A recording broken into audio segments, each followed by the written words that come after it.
Assalamualaikum, Rahmat Kurniawan hadir lagi di podcast Meja Redaksi Banten Raya.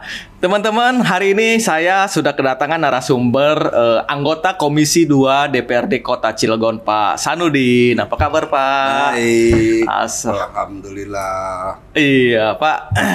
Ngomong-ngomong nih, Bapak dulu sebelum duduk sebagai anggota DPR, kalau nggak salah sebagai Ketua Serikat Buruh ya, Pak ya? Iya. Betul, saya sebagai Ketua Umum Federasi Serikat Buruh Krakatau Steel. Iya. Pak, bisa diceritakan sedikit Pak pengalaman, maksudnya cerita Bapak dulu dari buruh ke maju ke dunia politik, Pak. Oke, siap. Tahun 2010 saya diangkat, dinobatkan oleh teman-teman dari hasil RUTP FSBKS.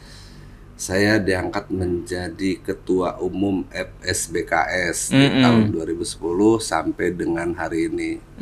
Perjalanannya sebagai serikat buruh yang menaungi tenaga kerja outsourcing, tentunya selama perjalanan adalah perjuangan. Karena memang tenaga kerja outsourcing dulu sampai dengan hari ini tidak pernah ada yang selesai secara konkret dari pihak perusahaan. Penghargaan atas pengabdian tenaga kerja outsourcing relatif hanya untuk pekerja yang tidak mendapatkan kepastian tentang karir, tentang kelangsungan kerja. Jadi mendapatkan penghargaan hanya di posisi upah normatif itu. Dan alhamdulillah kami sebagai serikat buruh mencoba merubah paradigma para pengusaha di Cilegon terkait dengan tenaga kerja outsourcing supaya tidak dipandang sebelah mata.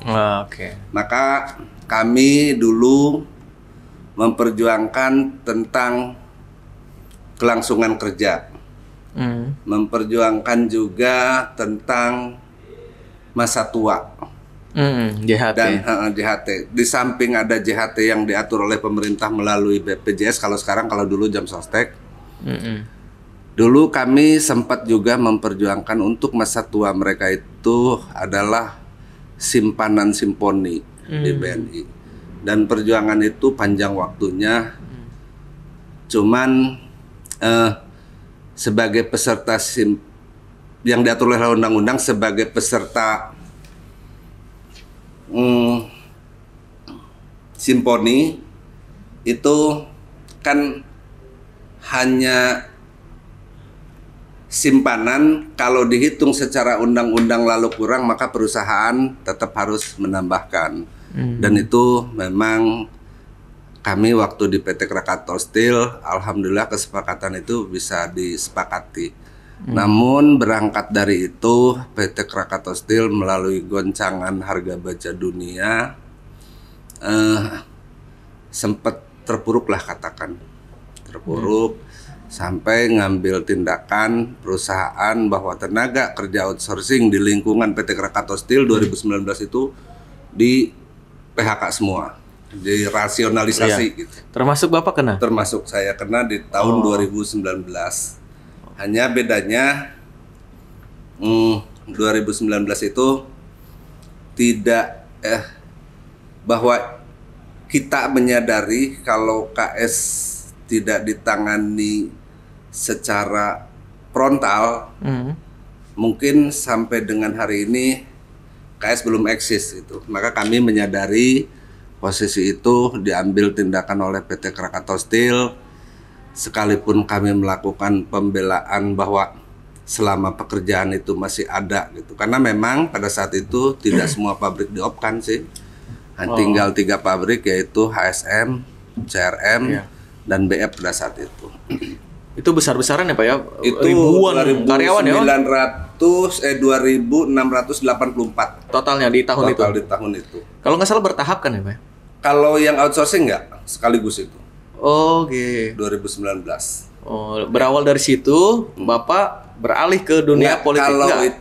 itu statement teman-teman di 2017 rapat kerja lalu disepakati Ya. bahwa SBKS harus punya wakil di legislatif. Oh. Maka itu kesepakatan 2017, Ya. rapatnya di Ciamas kalau nggak salah waktu itu. Iya. Akhirnya kami di 2018 didaftarkan menjadi peserta pemilu dari partai PKB, Kebangkitan. Oh. dari Partai Kebangkitan Bangsa. Itu mungkin perjalanan kami dari buruh berubah ke pindah ke Politik. kancah politik itu. Iya. Memang dari kesepakatan teman-teman, dari hasil rapat kerja di Ciamas. Ciamas ya, oke. Terpilihlah Bapak ya. Terpilihlah saya untuk maju gitu, dan alhamdulillah saya jadi. Tapi saya hanya ingin menggambarkan bahwa Serikat Buruh itu, SBKS itu solid dan kompak kalau yang ingin saya katakan. Karena terbukti saya sekali mencalon langsung jadi gitu. Mantap ya. Bapak waktu itu dapil kecamatan mana? Ciwan dan Citangkil dapil 2. Dapil 2 ya, oke. Kenapa memilih PKB? Ada apa maksudnya, kenalan atau Enggak. atau sudah berpartai saat jadi buruh? Belum. Kalau memilih PKB itu yang saya kaji partai yang punten notabene Islam gitu. Iya. Yang moderat itu ya PKB.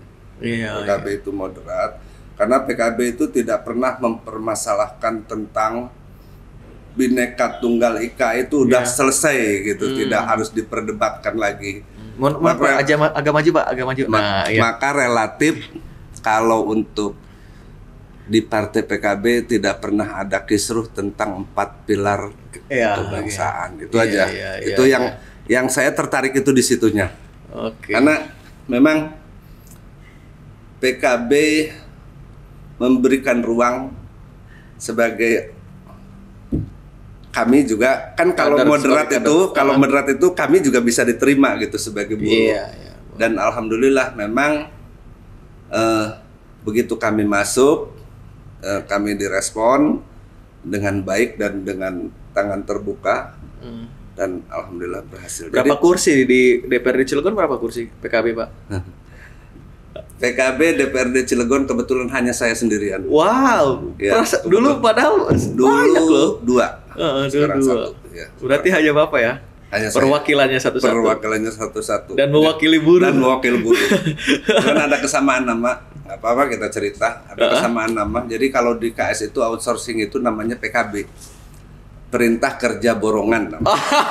Kalau di KS dulu namanya PKB. Iya. Plesetannya Pak? Bukan. Emang namanya? Namanya itu dulu itu PKB namanya. Nama kontraknya itu PKB. Itu tenaga kerja outsourcing itu namanya di KS itu dulunya PKB. Perintah Kerja Borongan gitu. Beneran perintah kerja borongan? Iya, di kontraknya itu dulunya. Dulu saya pikir diplesetkan gitu. Enggak ya? Di bawah tahun 2000 itu namanya PKB. Kalau outsourcing di KS yang dikelola oleh pihak ketiga itu namanya PKB. Iya, perintah kerja borongan ya. Atas itu Outsourcing. SPK-nya itu. SPK-nya itu jadi borongan ya, ramean surat perintah kerjanya itu. Kebetulan duduk di Komisi 2. Kebetulan duduk di Komisi 2. Iya, yang memang membidangi tenaga kerjaan salah satunya ya. Ya. Komisi 2 salah satunya tentang tenaga kerjaan apa lagi? Kesehatan. Kesehatan juga, pendidikan juga. Ya.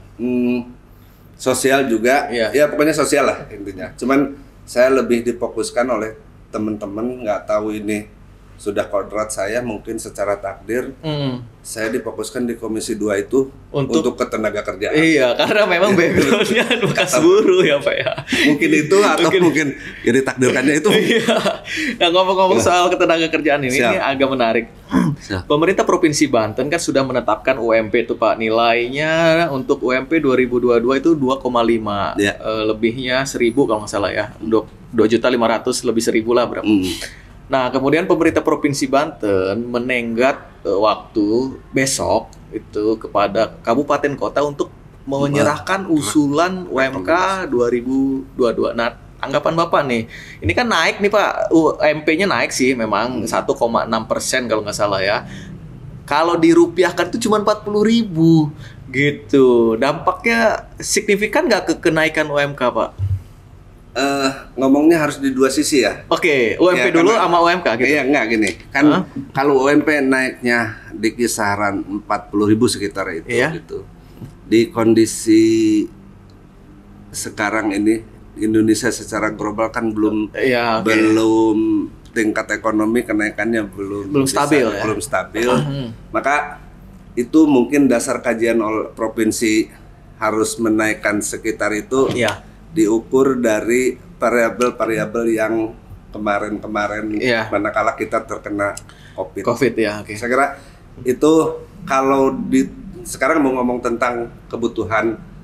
Kalau ngomong tentang kebutuhan, ya kalau sebulan naik 40.000 kan tidak ada apa-apanya. Tapi paling tidak ini adalah itikat baik mungkin dari pihak pemerintah kalau 40.000 itu sudah possible mungkin dengan kondisi Iya, sekarang. Jadi kira-kira bahasanya mungkin yang akan disampaikan, yang ingin disampaikan oleh pemerintah provinsi itu begini. Iya. Ya udah sih, yang penting dapat aja dulu gitu kira-kira mungkin itulah. Naik aja Ini dulu. mah naik aja dulu. Saya kira itu. Tapi saya berharap di tahun depan kita bisa bangkit bersama-sama, terutama ekonomi Indonesia secepatnya bisa recovery lah dari posisi COVID. Iya. Karena ternyata COVID bersama runtuhnya ekonomi itu ya saling menunjang. Ternyata COVID-nya kuat, ekonominya lemah gitu. Iya. Karena kalau ekonominya kuat mungkin COVID-nya lemah gitu kira-kira. Iya. Oke, siap. Terkait UMK Pak, berapa kepantasan Cilegon kalau nggak salah 2021 itu 4,3 ya? Gini. Kalau MK Iya, gimana? 43. Nah, terkait usulan 2000 untuk 2022 sudut pandang Bapak seperti apa tuh, Pak? Saya di dua sisi lagi posisi tentang UMK itu, sisi saya sebagai ketua buruh dan sisi saya sebagai penyelenggara pemerintahan. Ya. Hasil kajian akademisi itu kalau nggak salah Cilegon itu setinggi-tingginya 3% berapa gitu. Hasil analisa akademisi itu sekitar itu. Kalau buruh nuntutnya dengan asumsinya kan begini, buruh itu kenapa harus itu tuh, bahwa di Undang-Undang Cipta Kerja untuk UMSK itu kan sudah dihilangkan, sudah tidak ada. Maka mereka menuntut sekarang itu dengan informasi yang masuk hari ini, kalau nggak salah itu di koran juga ada, mereka nuntut kenaikan 13,5% gitu. Itu dari pihak buruh ya? Dari pihak buruh. Tapi dari pihak Apindo kalau nggak salah tetap akan menyerahkan ke pemerintah terkait dengan PP 36 kalau nggak salah. Di PP 36. Kalau PP 36 itu adalah yang mengatur tentang kenaikan UMK yang seperti PP 78 gitu, ditentukan oleh pemerintah berdasarkan daya beli, pertumbuhan ekonomi. Apalagi kalau sekarang pertumbuhan ekonomi itu kan agak ngap juga. Kalau tahun lalu kan kita 8,3, kalau sekarang saya belum dapat. Jadi usulannya pun dari dasar hukumnya beda ya, Pak? Beda perspektif ya. Iya. Beda perspektif. Ya kalau buruh mah naiknya ingin pakai undang-undang. Kalau buruh itu pakai perhitungan real pasar. Pasar, oke. Kalau KHL ya? Iya, dari KHL betul, dari KHL ya. Tapi kalau pengusaha kan ngitungnya dari undang-undang. Iya. Kalau undang-undang itu 36 itu mengaturnya dari pertumbuhan ekonomi, daya beli masyarakat, perkembangannya dari sana. Maka kajian akademisi itu yang possible untuk kenaikan UMK itu di angka ya 1 sampai dengan 3% mungkin. Itu yang akan. Kalau nggak salah nih, mohon dikoreksi. Kalau KHL itu masih acuannya undang-undang lama ya, Pak? Undang-undang 13 kalau iya, kalau KHL. Jadi buruh ini masih acuannya dengan undang-undang 13 yang lama ya gitu. Tapi di Ciptaker juga masih ada sih itu DPO KHL itu. Bukan KHL, maksudnya gini. Di Cipta Kerja juga masih ada bahwa pemerintah daerah itu masih punya berhak untuk menentukan UMK berdasarkan variabel-variabel kebutuhan hidup layak. Oh, di peraturan yang baru itu ini juga masih Oke. ada gitu. Maka Di salah satu pasal ya, Pak ya? maka kalau nggak salah ada bunyinya seperti itulah. Itu jadi menjadi sebuah kewenangan di pemerintah daerah. Maka teman-teman buruh masih menuntut ada DPK itu untuk merumuskan bersama-sama berapa yang pas untuk UMK di Kota Cilegon di tahun ini. Iya. Cuman saya juga ke teman-teman juga ngomong bahwa kenaikan UMK untuk tahun ini tidak bisa disepertikan tahun lalu. Karena faktor COVID itu ternyata cukup menyita daya beli masyarakat itu menjadi turun juga, pertumbuhan ekonomi juga dengan sendirinya akan turun. Kira-kira karena rotasi keuangannya kan mulai melemah. Itu aja. Nah, ada nggak nih teman-teman buruh sama Dewan Pengupahan Kota sharing ke atau hearing lah ke DPRD? Kalau ke kami itu tidak ada, karena di DPK itu ada 3 unsur: buruh, pemerintah, dan pengusaha. Ya. Yang dijadikan narasumber itu naskah akademisi. Jadi kita narasumbernya di DPK itu adalah langsung dari akademisi menghitung berdasarkan pertumbuhan ekonomi dan kebutuhan masyarakat. Itu aja mungkin yang Nah, kalau kacamata Bapak nih, idealnya berapa nih? Apa kita ambil jalan tengahnya? Di tengah-tengah lah. Gitu. Dilema di posisi kami. Dilema ya, Pak ya?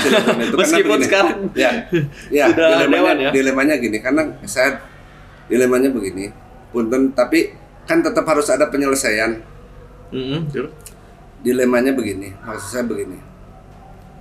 Kalau ketinggian pun gini aja dulu berangkatnya. Iya.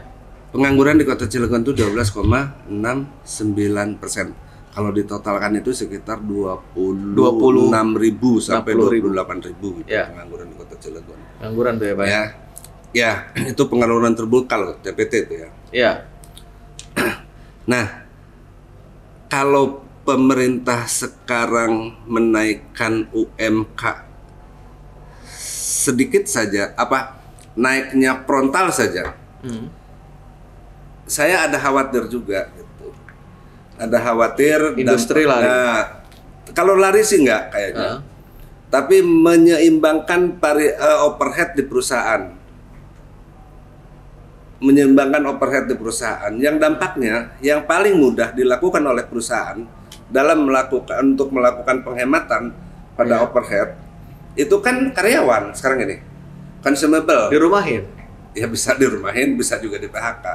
Itu juga menjadi bahan pertimbangan. Saya minta teman-teman juga untuk menimbang itu. Kalau hengkang kayaknya enggak lah. Kalau di Cilegon kan industri berat dan strategis. Ya. Jadi ikut berkurang juga ya. Nanti bertambah banyak penganggurannya gitu. Maka ini menjadi dilemanya di sana. Maka saya ngomong di dua sisi itu gini. Kalau ditekan naik pun juga. Iya.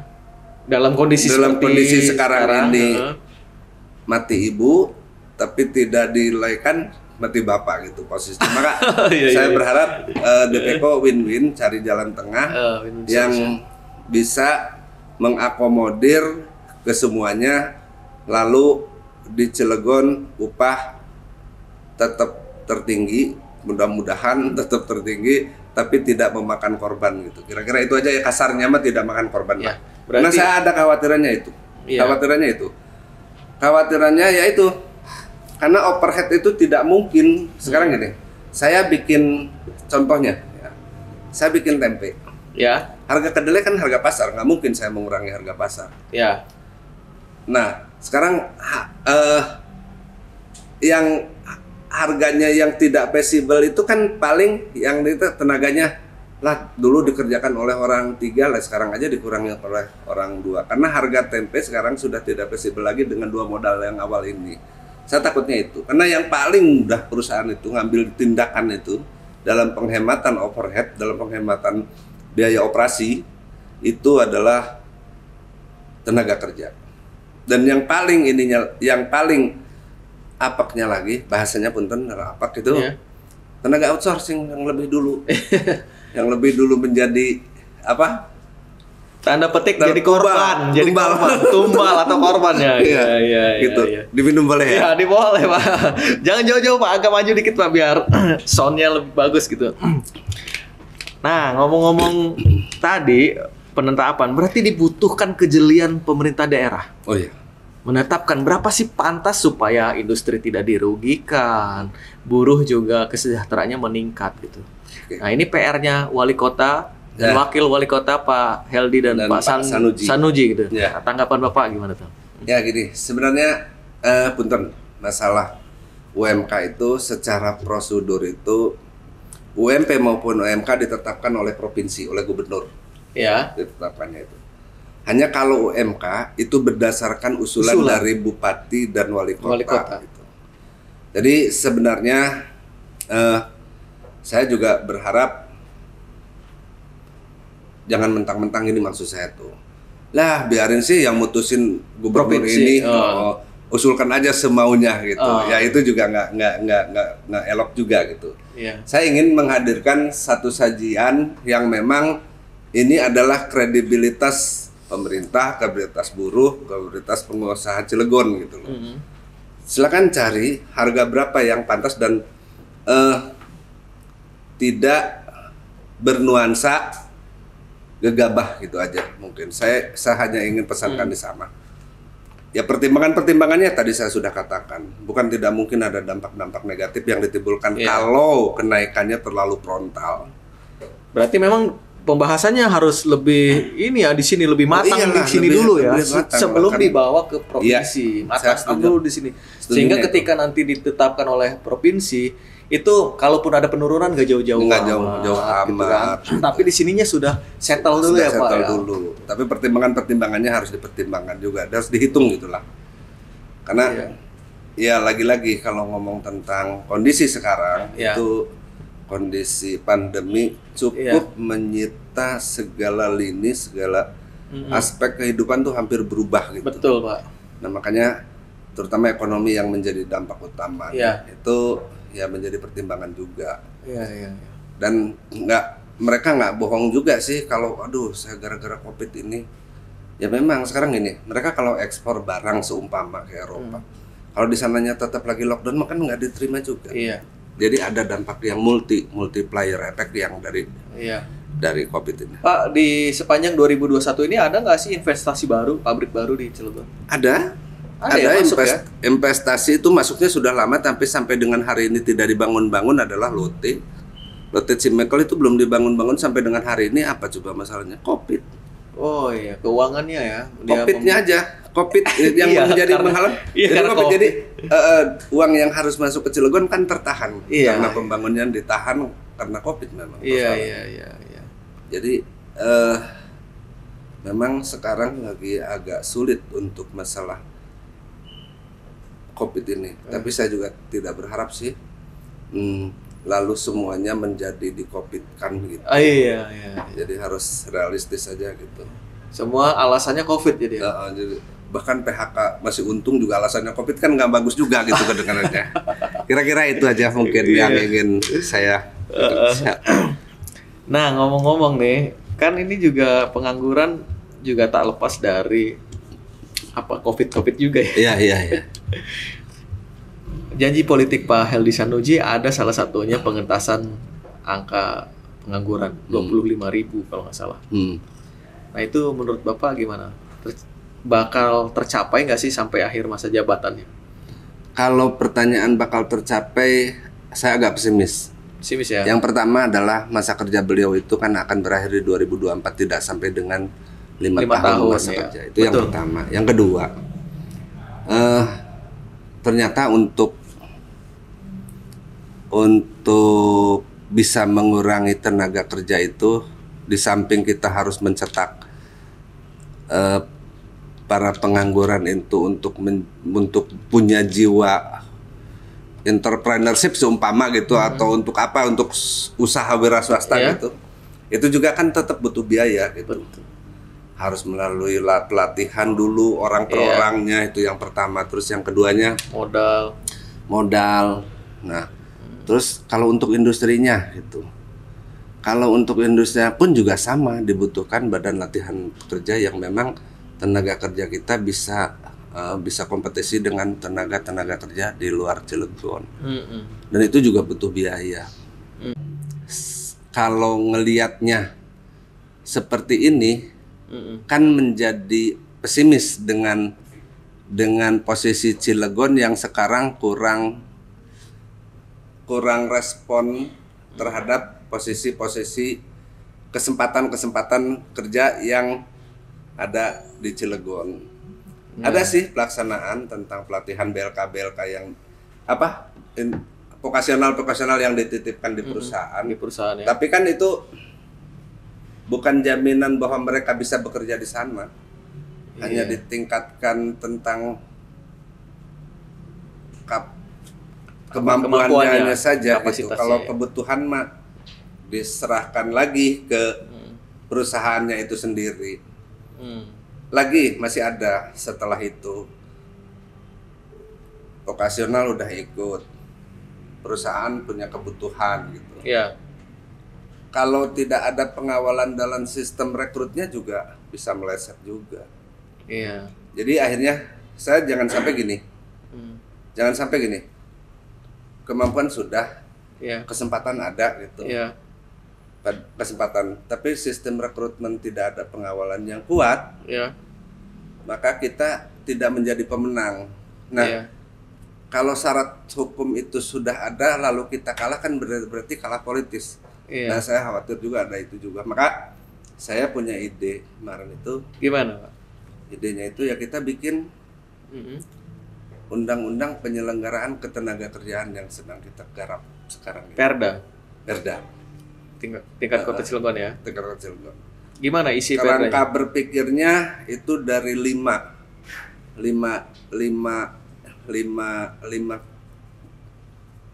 kerangka berpikir saya. Yang pertama tentang hubungan kerja mungkin ya. Karena hubungan kerja itu ada tingkatan-tingkatan kan. Ada PKWTT, ada PKWT, ada harian, ada borongan, ada tonase, banyak lah gitu. Banyak, nah, yang gitu-gitu kan itu kita pengen atur itu. Jangan sampai hanya alasan karena tonase lalu pabrik op itu orang tidak dibayar gitu. Nah, sekarang kan saya mau ngomong tentang logika, main logika aja dulu. Kalau tenaga kerja dibayar tonase lalu pabrik op bukan overhaul macamnya lalu tidak dibayar, lah semua karyawan mau organik, mau outsourcing, mau tonase kan yang ada dalam lingkungan perusahaan itu kan tonase hitungannya. Bayarannya dari barang yang terjual kan posisinya. Jadi saya ngomong tentang logika. Itu tentang hubungan kerja, tentang K3 mungkin kesehatan dan keselamatan kerja yang kerangka berpikir kami tentang tenaga kerja asing. Tenaga kerja asing maksudnya kalau tenaga kerja asing yang kerja di kita itu memang orang yang skill gitu, pada skillnya gitu. Jangan sampai tenaga blue collar juga di tenaga asing kan menjadi nggak bagus. Terus tentang union busting mungkin, karena union busting juga menjadi model ternyata di perusahaan itu untuk bahasa kasarnya untuk membungkam serikat buruh itu. Ya ketua serikat itu kalau nggak dikriminalisasi, yang pada ujungnya ketua serikat kehilangan pekerjaan. Di PHK. Gitu. Itu terus yang kelimanya mungkin tentang rekrutmen. Rekrutmen kita coba bikinkan perda agar supaya kelihatan bahwa pemerintah berpihak ke masyarakat Cilegon gitu. Tapi dari kelima pikiran ini saya hanya mengambil satu poin bahwa ada birokrasi yang memang timpang tentang Disnaker di Cilegon. Itu Cilegon kabupaten kota di seluruh Indonesia lah kira-kira. Untuk pengawasan kan diambil oleh provinsi. Tugasnya diambil oleh provinsi. Nah, kami bikin perda itu untuk memberikan legal standing terhadap Disnaker Cilegon kalau perdanya itu kan perda itu untuk menjaga mereka gitu. Iya. Nah, harapannya mereka menjalankan perda ini Iya. agar supaya pengawasan yang ada di provinsi yang kekurangan orang katanya sampai dengan hari ini hampir kurang efektif.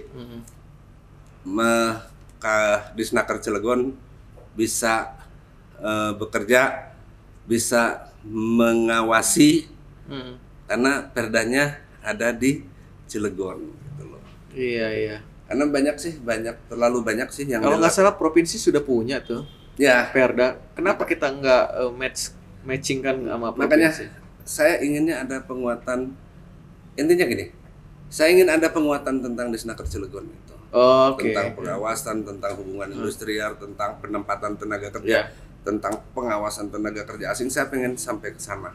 Ini perda inisiatif DPRD. Iya, inisiatif di Komisi 2. Ya, masuk Prolegda 2022 nggak Pak? Udah sekarang lagi berjalan. Oh 2021. 21 lagi berjalan sekarang. Oh, Makanya kan waktunya bentar lagi habis Desember. ya, Kira-kira Kalau sahkan sampai akhir Desember. insya Allah lah sampai Desember mah tanggal 24 mah insya Allah lah bisa Oke. training kan. Sekarang tahapannya udah apa? Udah hampir finalisasi kok. Finalisasi. Berarti kajian akademis sudah ya? Udah selesai, udah selesai. Bahkan kami perdebatannya waktu itu masih di Prolegda tuh udah. Gimana? Jadi biasa gitu. Ya ada perdebatan di luar forum dan para akademisi memang pada posisinya oke, tapi kita akan hukumnya agar sedikit hati-hati karena bukan tidak mungkin ini dalam tanda petik undang-undang menjadi terbaca primordialism. Itu aja. Nah, apa yang mau diambil dari atau mau diperjuangkan di dalam perda itu, Pak?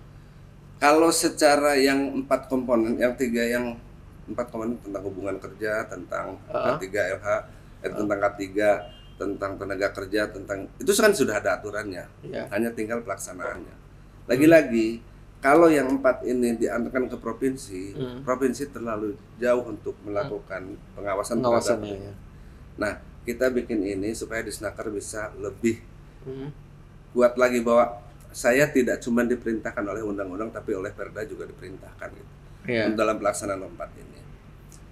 Hak-hak yang paling pas, yang paling mungkin dibicarakan itu adalah masalah hubungan kerja. Jadi saya punya keinginan tuh gini.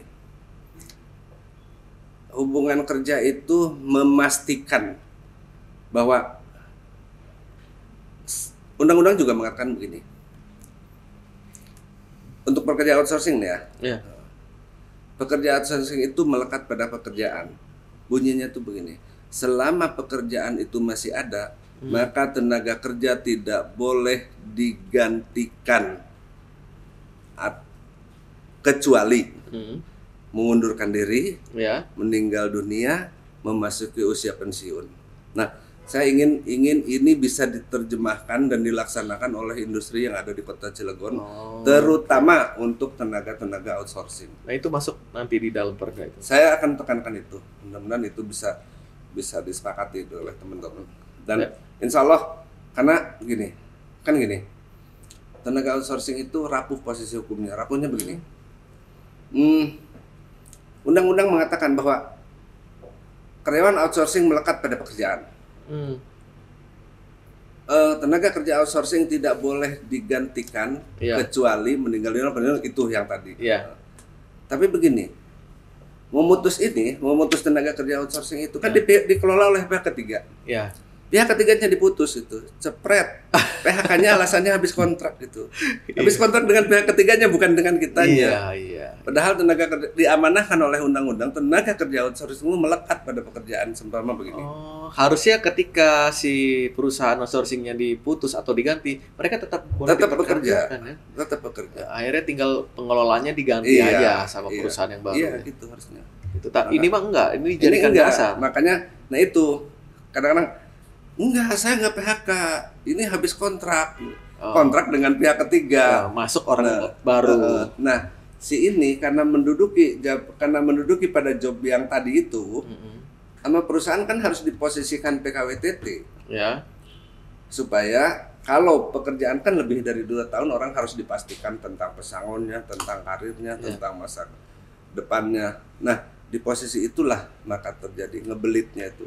Nah, di sini emang olahan-olahan itu agak sedikit sempit untuk diterjemahkan dalam klausul-klausul yang memang terlalu gamblang gitu. Iya.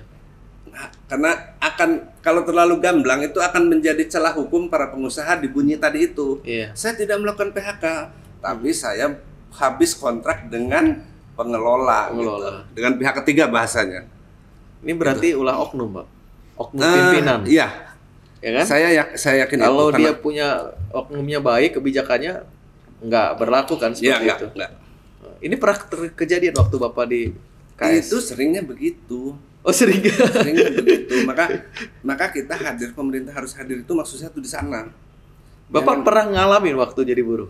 Kalau saya, alhamdulillah karena di KS dulu ya, di KS itu karena kaminya yang ketat gitu melakukan pengawasan terhadap perusahaan, maka perusahaan lagian kalau KS kan BUMN ya. Iya.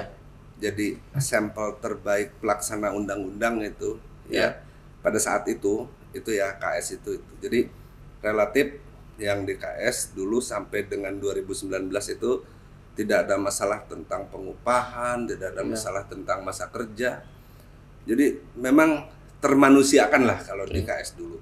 Tapi kalau di perusahaan-perusahaan lain yang swasta banyak yang itu. Karena setahu saya KS juga kan suka gonta-ganti perusahaan vendor, kan, vendor, tapi orangnya tetap. Iya, nah orangnya tetap itu karena peran karena kami serikat gitu ikut berjuang gitu ya. Itu kalau peran serikatnya minim, waduh, udah ganti orang nih. Mungkin Bapak sebelum di PHK di 2019 mungkin udah diganti dengan alasan itu ya. Ya itu. Makanya kalau KS alhamdulillah, bagian untuk KS ya, bukan mudah si KS itu gini. Kalau dalam pelaksanaan undang-undang itu relatif tidak melakukan hal-hal yang melanggar gitu. Enggak, kalau KS itu. Maka kalau PHK 2019 mah itu makan karena memang KS sudah jatuh terpuruk banget. Iya, ditambah pandemi ya. Tambah itu lagi dan terlalu banyak lah KS PHK 2019. Kalau sekarang posisinya gimana KS? Masih ada outsourcing? Mudah-mudahan ada masih. Oh, ngerekrut lagi, merekrut lagi. Oh, kondisi ekonominya sekarang udah mulai. Ya, udah mulai. Keuangannya baik ya sekarang. Mulai membaik, sudah bisa bayar utang lah katakan. Oh, sempat hutang ya? Akan kita tahu berapa utang KS, nggak usah dibuka. Iya. Ini kita ngomongin pemerintahan aja. Pemerintahan aja. Pak, terakhir Pak, kepada pemerintah Kota Cilegon terkait angka pengangguran, strateginya seperti apa? Sama tadi ngawal Perda tadi. Yang ini agak ya, kan gini, kemarin saya waktu diskus dengan Biro Hukum di Kemenaker itu terkait dengan pengurangan tenaga. Jadi gini, saya mau berangkat dulu dari belakang dulu. Ya. Kan ada yang berbanding terbalik di Cilegon itu. Kota industri, banyak perusahaan-perusahaan gede gitu. Tapi pengangguran juga tertinggi gitu. Kedua ya, di Cilegon ini kan agak sedikit menjadi persoalan. Nah, saya pengennya gini, dengan undang-undang penyelenggaraan ketenaga kerjaan itu, saya berharap ini bisa menjadi panduan. Yang pertama itu dulu, legalnya dulu, nanti teknisnya. Yang pertama, bahwa ini bisa menjadi panduan untuk bisa diterjemahkan oleh para pelaksana OPD, bahwa ini adalah perintah kesepakatan antara pemerintah dan Dewan. Jadi ini perintahnya adalah perintah Perda. Itu yang ingin saya perkuat, terutama di sistem rekrut. Masuknya di level teknis rekrut, biar posisinya berimbang